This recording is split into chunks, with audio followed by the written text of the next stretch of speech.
Hello, loved ones. Thank you so much for joining us on another episode of the Endureth Forever podcast. I'm your host, Dr. Roz, and before we get started, go ahead and like, subscribe, and share below. Again, we're so excited to have you today. We're going to be talking all things CPA, entrepreneurship, and small business.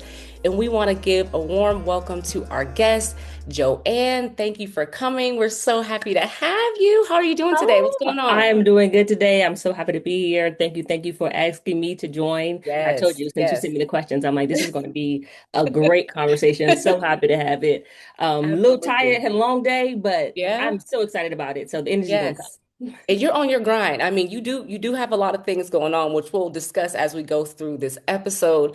Yes. But again, we do thank you for being the expertise in this area, for joining us, and for giving us, just a little ounce of your knowledge. So, just to begin, tell us about yourself, where you're from, and how'd you get started, within the CPA industry.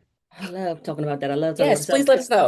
JoAnne Alston, CPA. Okay. Worked hard for it, so I enjoy Absolutely. saying it. All right. I'm originally from Prince George's County, Maryland, but currently I am in Manassas, Virginia. So I do have my Mm, business outside of Manassas and serve the local area, but also serve businesses throughout the United States as well. So the oh, businesses nice. I serve, I help, clients all over with CFO services. Specifically, how I became a CPA, how I got into the whole realm of accounting in general.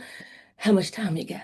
It's a Yeah, we story. got a little time. We got a little It's a time. story. Okay, okay. So I started out in high school with accounting. Hmm. My school, the Mecca of Excellence, Charles Triple Flowers, Okay. they had a lot of programs for students, and I appreciate what they were doing for us back then. So there were Mm, programs. I mean, if you wanted early childhood development, you wanted engineering, you wanted C++, computer coding, you wanted to go into whatever. I did Academy of Finance, okay? Loved it. Everybody right. hates accounting. They don't want to take it. They don't understand it. For some Mhm. reason, it clicked for me. Now, I think that reason was Mr. Timmy Telsey, may he rest in peace. That man, oh, that man, his sweater vest. I sat in the front row every day. I said, I'm gonna learn about them debits and credits. But Absolutely. it really came to me quickly, and I Good. actually kind of enjoyed it. So I knew going into school, I'm going to be an accounting major. Every school I applied to, number of them, got in as an accounting major. Ultimately chose Kent State University. Yes, we Absolutely. were Snap, together, snap. Kent State. And stayed there for my undergrad and my graduate degree. So I knew CPA was on the track from Right.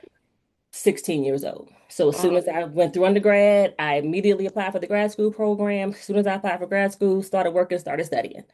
absolutely. CPA was Absolutely. where I was going. So it was kind of always in this trajectory. Oh, good. So you always had it kind of in the front of your mind. And that's honestly something that we don't really talk about often is the opportunities that are in high school for students to get on that fast track or to get Yeah. exposure to different opportunities before college, right? Or Hmm. before any type of workforce readiness, before they graduate high school, whatever the case may be, which really does expand their insight into different either different networks or just different options for them as they become an adult. So that's fantastic that that had Right. that much of an impact on you. Now you're a CPA, you're a CEO, Yeah. co-founder, all these wonderful things just because you had a high school program that really, fed into you in a way that was Right. truly beneficial. Right. Right. Um, just to mention, today's title is called Profit Over Panic. We don't want to panic, we want to profit. So Yes. JoAnne's going to tell us about how Yes. to profit and not panic. Briefly, just let us know, what does a CPA do? Okay. So that's like a loaded question Hmm. with a whole bunch of guns. So it's kind of like asking, what does a doctor do? We all know Right, they kind of help you to be in better physical health. A CPA helps a business, helps an organization, helps a person, an right, individual person become a stronger financial institution or stronger financial beings. So every CPA is an accountant, but every accountant is not a CPA. All right. right. And CPAs are there to be more of a overall level to ensure everything is accurate and it's in compliant and is where it needs to be. Mm, And they really make sure that financial clarity is there, that the financial accuracy is there. Um, mm. and that the level of understanding is there that needs to be financially successful or financially feasible for a business. So it's a very different role from what an accountant would be. So if anyone that enjoyed the EndurethForeverE.E.E podcast last month and you were able to see the accountant and what she did day in and day out, it is Absolutely. a different path. And some CPAs are still accountants. So Yeah. it's kind of like a doctor could be specific at the heart or specific in the eyes, ears, nose, and throat, or specific in the, Hmm. spine.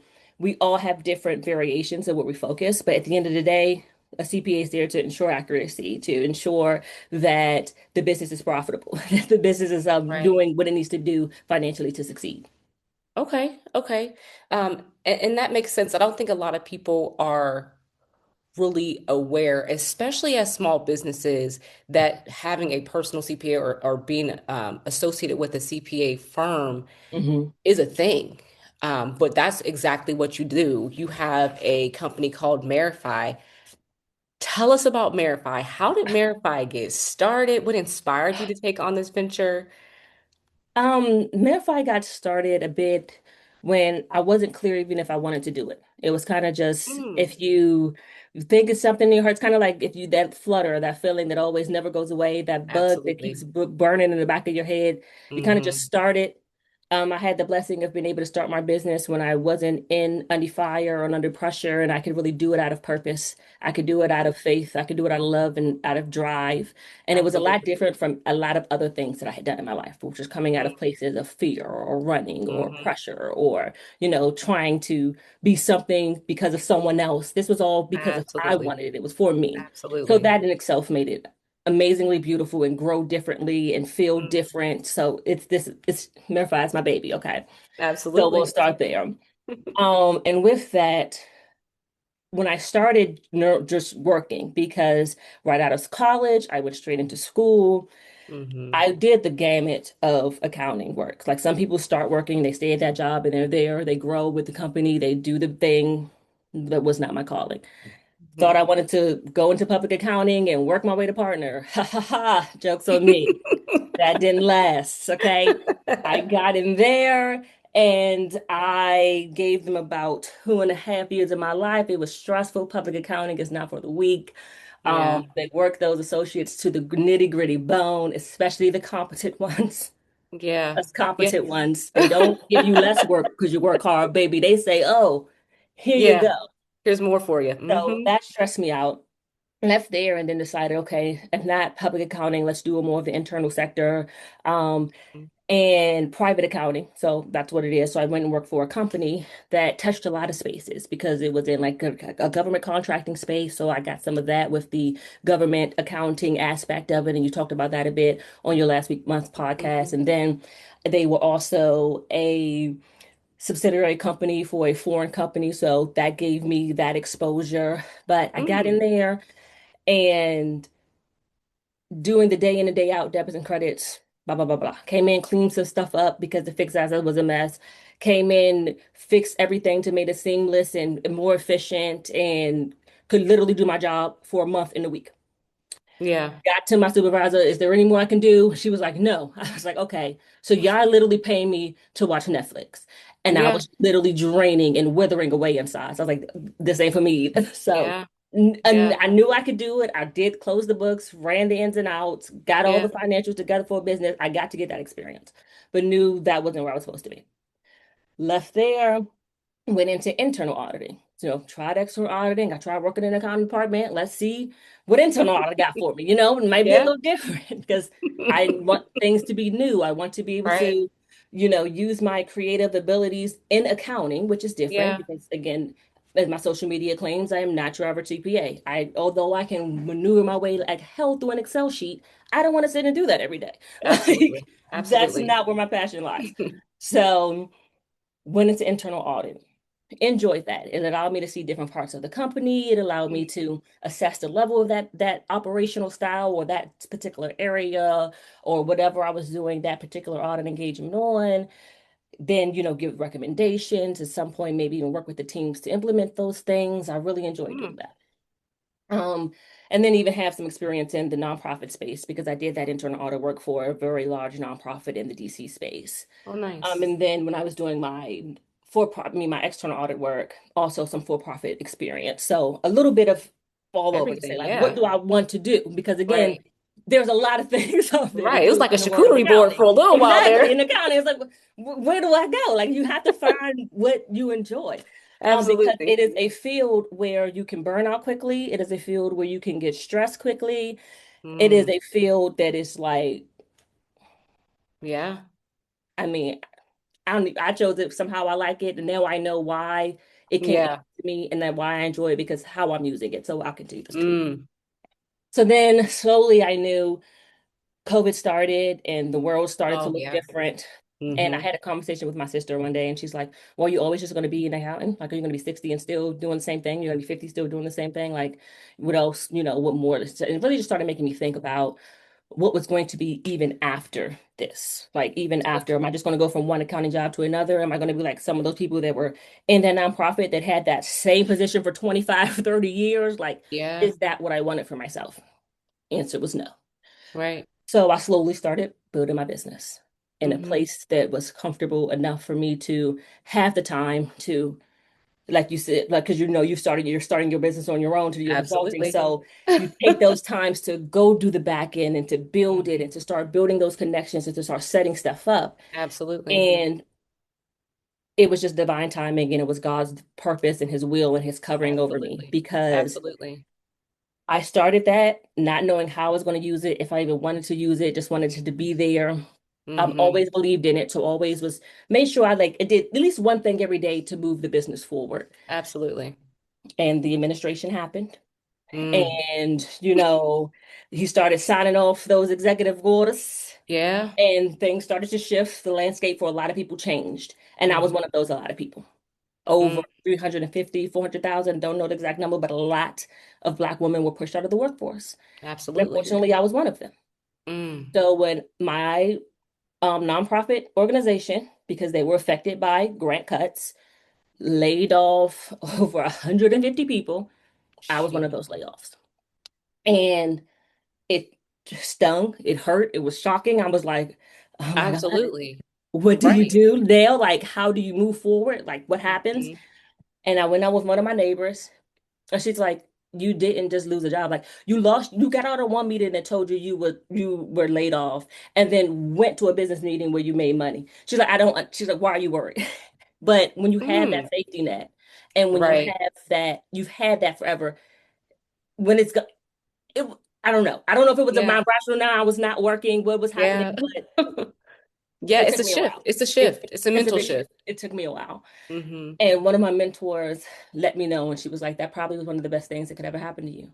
Like you Hmm. weren't laid off, you were released. And now you have the time to do what you need Yeah. to do to really build and grow and move your business forward. And it has only been less than 12 months, and things have been moving in a way that only God could have done. Only Oh, God could have intervened to that's to move amazing. forward. And I'm grateful I've done it. I'm happy I took the leap. I endured all that Absolutely. came with it.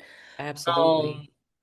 and I'm here now. So Well, thank the Lord for that. And it's crazy how, like, it's that's the one thing. It's like you really never know what God is trying to do because you can only see so far. And really, yeah, our sight is very short. It's very narrow. It's very in the moment, kind of this now, what's going to happen type of thing. But it's just like there's a reason and there's a plan and there's a purpose. right. And sometimes it's like he has to make a situation move you or you won't move. Yeah, yeah, because comfort is real. When Comfort is, you making good money, because let me tell you, yeah, baby, I was making good money. All right, you're not just gonna you're not. rip that You're away. not. You're not.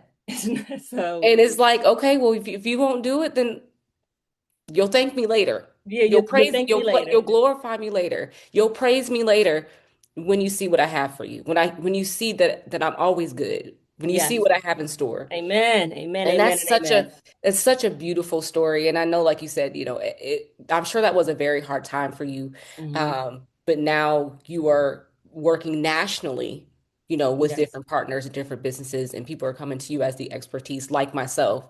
And who knows? I mean, I am starting a small business right now. I know Hmm. somebody that I trust Let me that I help. can that Yes, I can consult with and that I can refer others to, right? Because my please husband do. also has a small business, right? Yes. So like it's like he moved you so that you can be a blessing to others. Because Yes.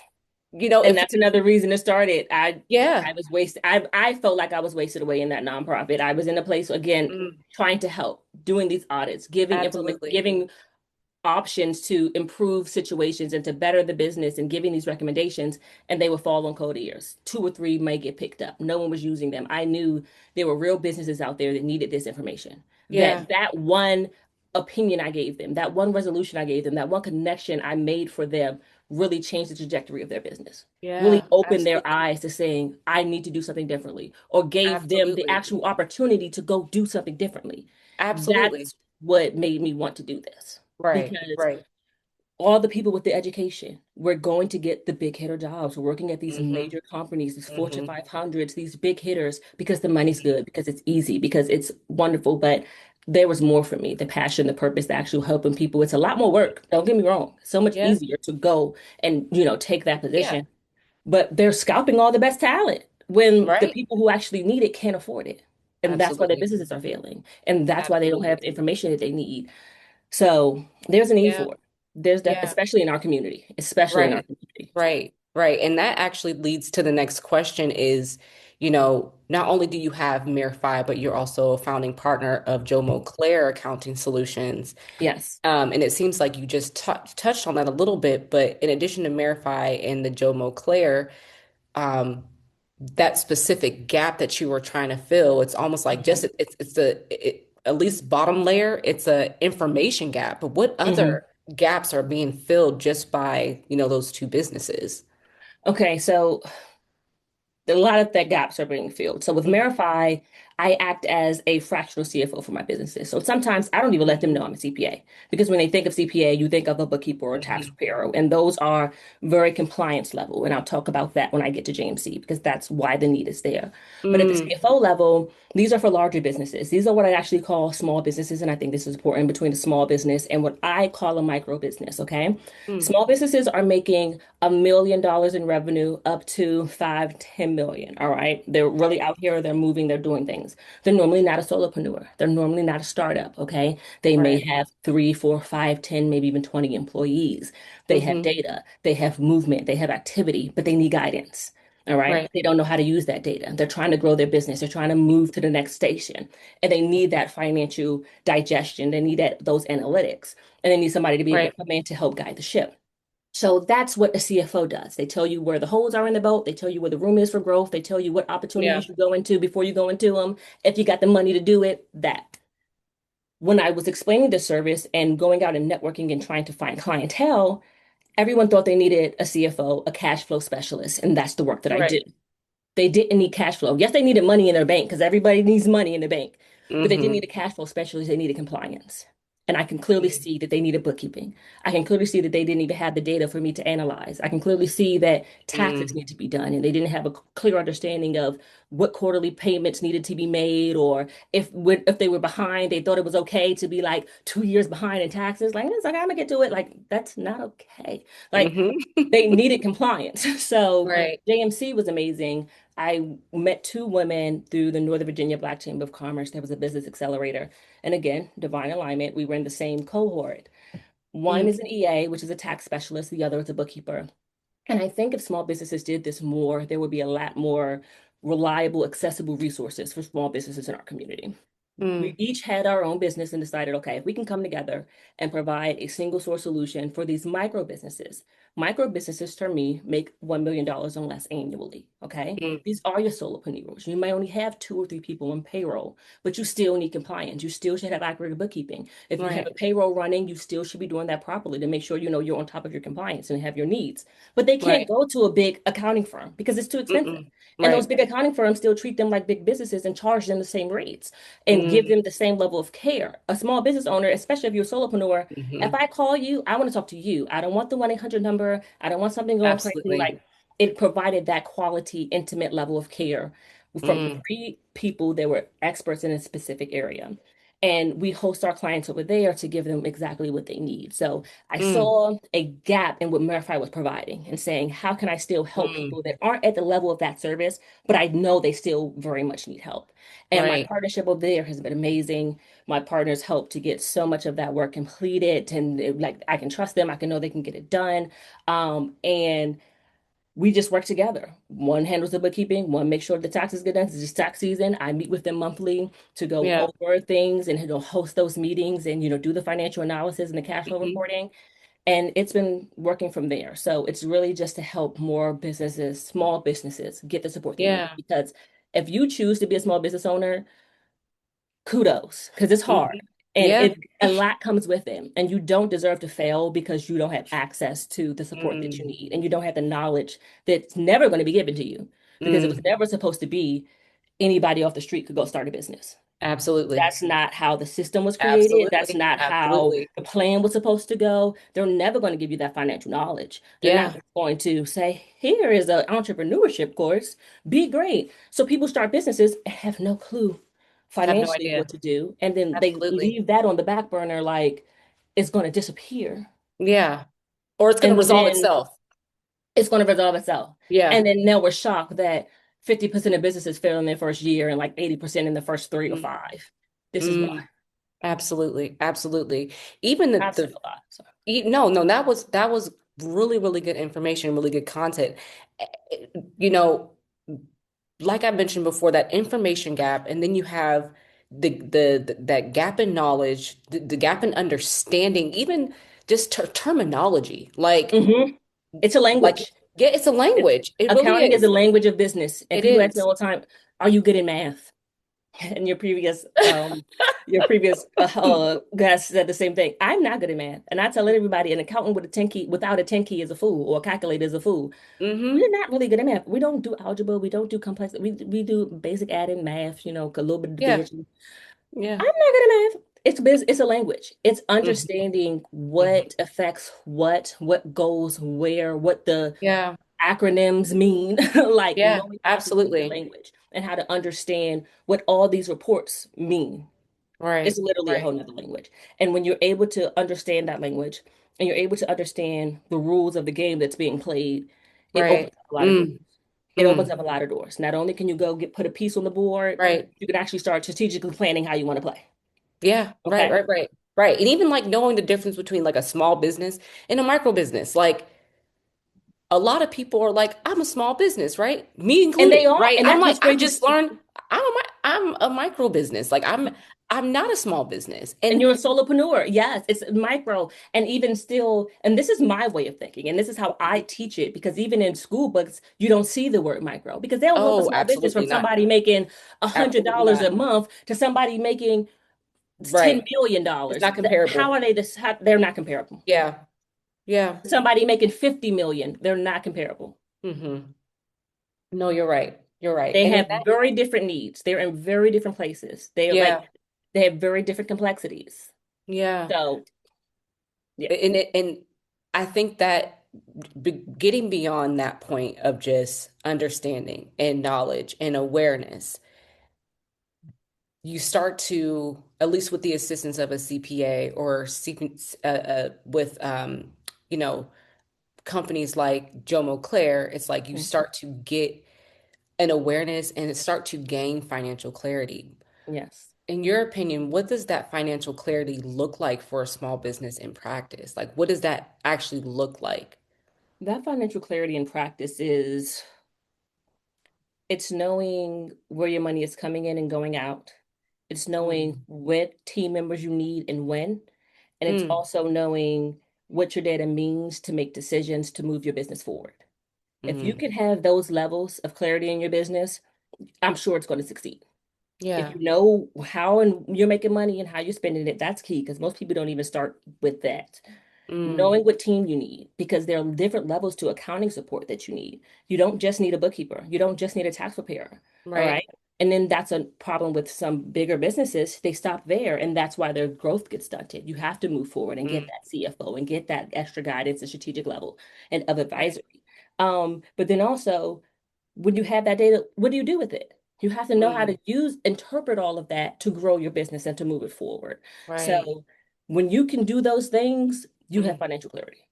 right. Absolutely. And would you say that um, among those, there are other like just financial blind spots that businesses have? And if so, what are those blind spots that they're having?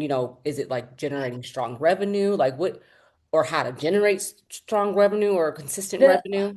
the biggest blind spot I see in small businesses, I mean, are we talking small or micro? I And I'm would going to say go with micro. both. If you could, if Okay. yeah, maybe both would be helpful because there may be someone out there that is just getting started or has two or three employees and are Gotcha. struggling, and those who are a little bit larger. The biggest one in micro, again, solopreneur up to maybe three to five employees, 1.5, 1 million or less, thinking they can't afford accounting, thinking they don't need accounting. When I hear people say, I Mm, can't afford accounting, you can't not afford accounting. You can't not afford accounting. You mm, need to have someone. And if you're doing it yourself, at least someone reviewing it. And you need to know when yourself's not good enough. I think that's where you go wrong. Try to do it yourself. There are plenty of mm. bookkeepers out there. There are plenty of accountants out there. Find Right, somebody. right. That's their biggest blind spot. For small business owners, for small businesses and their owners, their biggest blind spot is thinking having accounting is enough. Filing my taxes is enough. Mm, Because then you won't grow. Because a bookkeeper is just going to give you your book reports and send you on your way.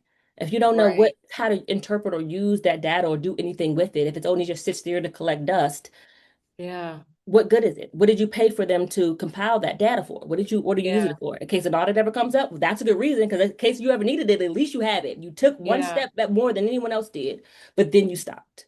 yeah. Absolutely, absolutely. Can you share maybe an example of a client that even with, JMC, if, a client that you work with that came in really knowing the bare minimum or nothing at all and is Yes. now, on a financially prosperous, pathway because of these Oh, services? yeah. So we help everyone, service providers, product providers, no matter where you nonprofit space, we Hmm. can, serve that. So one of this individuals is a service provider and came in. I love service providers because like me, they spend a lot of time developing a skill, a craft, have education, do this to learn this one thing, but Right. they don't understand business, right? Mm, So come in for this client, end up doing 2 years of back returns, and maybe even three. Well, it was 2 years of back returns. That third year we had to redo because it was done wrong. So getting them just compliant ready, mm, okay? Getting them compliant ready. And then seeing that it was done wrong, of course, they had liabilities, penalties, everything, helping to get some of those things even waived so they didn't have to pay for them and setting up proper payments to move forward. Now this mm, individual, we're, helping to make sure debt is paid down. So debt repayment plans, aggressive repayment plans have been placed into the business. And she's moving forward and, properly starting payroll processing to know what that looks like and has that going and hiring help so that she can do more and grow her business. Because now that right. that has been done and compliance is where it needs to be, we've paid for what we need to, so now we can move into the growth pattern. Now we can Mm, see how much funds is available. Okay, what support do you need? Now we're moving her in to bringing in a second employee so that she can yeah, start growing her business. Things that didn't know was possible. Always wanted to do. She wanted to do this for 2, 3 years now. Didn't see how it was possible. right, Payroll has been set up. right, right. She's moving Absolutely. forward. Yeah. Yeah. So it Just seems was like, working the bus for what the past 6 months or so. wow. Yeah, Cleaned all that's that up that's and moving the that's business. incredible. That's really incredible.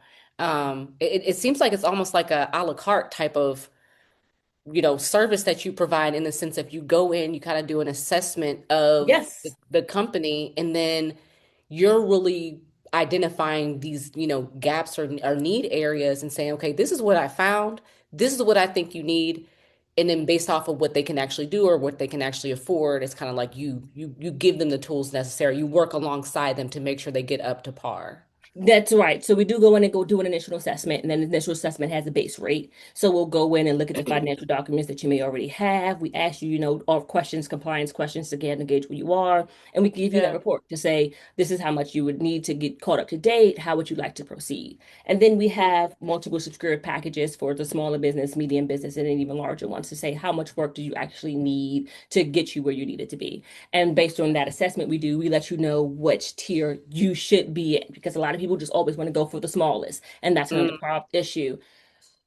considering cost over necessity or cost over need of the business. Because with this Absolutely. investment, because it is investing in your business, I try to explain to a lot of business owners putting the time and the money into your financial strength, your financial foundation, your financial fortitude, although you don't see the return immediately, it's going Mm, to pay off because if not, it's just like a yarn ball rolling down the hill that's going to get bigger and bigger and then be impossible to unwind later. So absolutely. when they're able to place them in the right spot so that we're not undercutting them, then we're able to serve them and slowly move them forward with either the Right. monthly or the quarterly check-ins and guidance and the bookkeeping or the review, whatever that looks like. Because some people, again, are good with it. They just need review. Some people need a little more. They need the bookkeeping actually done for them. Hmm. Um, and then again, some people already have their partners and they don't want a new bookkeeper and they don't want a new preparer. So I can Mm, just come in and do the strategic level advisory services for them. So it right. really depends on what they need. Right. Right. It's ultimately clear that you are like really passionate about like financial education. And I think the biggest thing that I'm hearing, or even that we just see in general, especially within our community, is, a barrier of the financial literacy. Why do Mhm. you think that is such a barrier for small businesses? I think because literacy in general is a barrier. No matter if it's Mm, financial, no matter yeah. if it's just regular reading, no matter if Hmm. it's in anything, literacy is just a problem. Yeah. And then not just business literacy, because that's what I'm a subject matter expert in, Hmm. personal financial literacy, investment financial literacy, all of it. Because again, in our community, especially, Hmm. Hmm. it was never designed to be taught because we were never designed to win. Yeah. So the opportunities are not there typically, Right. normally. I had a Yeah. very fortunate upbringing with my high school being able to offer things like that. Absolutely. Um, so when people go to start businesses, they have dreams, they have passions, they have desires, Yeah. and that is enough to get the ball rolling. That is enough to start. But when you want to grow, when you want to do Sustain. things by the Yeah. book, be Hmm. compliant, not get Hmm. shut down, because Hmm. let's be real, the moment more Black businesses start to thrive, they're going to find a way to try to shut them down. And Hmm. compliance is going to be the first way they're going to be knocking them at the knees. They're going to Yeah. be asking you for basic information. And if you don't have it or you don't understand it, closed, closed, closed. So Hmm. you can't just think it's not there, especially Right. if it's financial. You, at the very least, I tell everybody, know enough to know when something's wrong. It's your Mm. business. It's Yeah. your business. If it fails, it's your business. Yeah. That's true. Yeah, that's very true. And I think that just having that understanding of like this is your business. You did work for this. This was your passion. This was your vision. This was your dream. Do as much as you can to make sure that it Right. survives and it thrives and that it's sustained and that it can be potentially something that you pass down to the next generation, And because you that's, cannot pass on a business to the next generation without financial compliance. I, yeah. if somebody can do it, Hmm.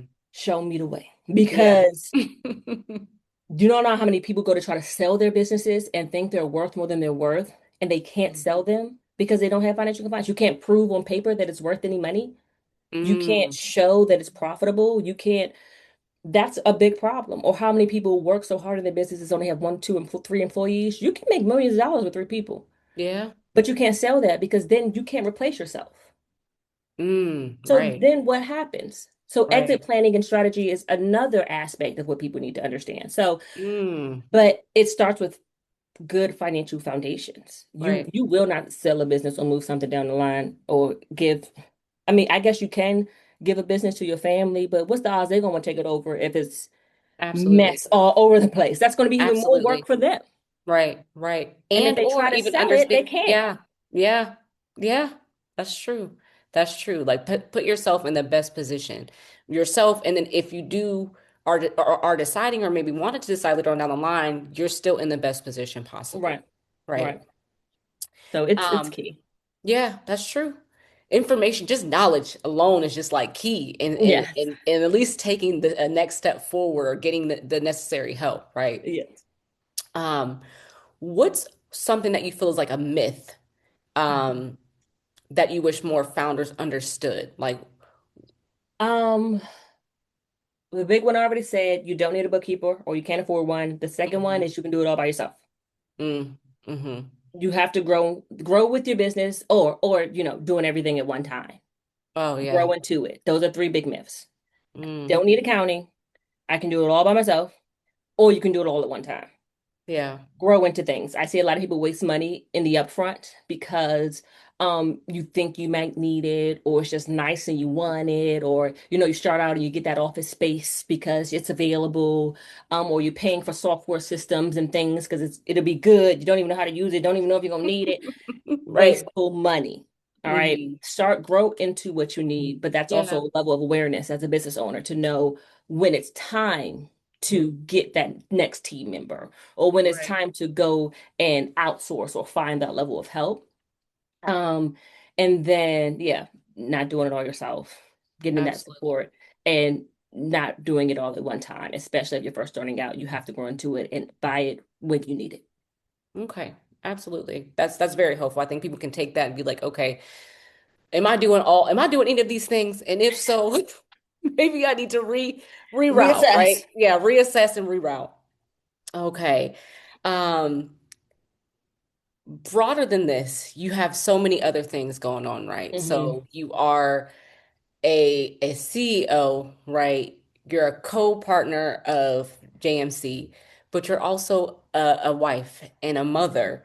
Um, you're a devoted wife, and you homeschool your children. So talk to us a little bit about, what you had to endure and what you have embraced while navigating the intersections between, business leadership and your family. I know that's a loaded question. Yeah, girl. All I said first, I'm gonna say there are a lot of intersections because there are a Mm, lot of moving pieces. There are a right. lot of things that have to happen. I feel like the analogy I use is there are always so many eyes on the stove, and Mm-hmm. sometimes they boil over. So, Yeah. what I've had to endure and what I've had to embrace, that was a question Yeah, through all of this. what just have you had to endure, and then what have you embraced while navigating Okay. this? Okay. I've had to endure, mm, what is the word I'm looking for?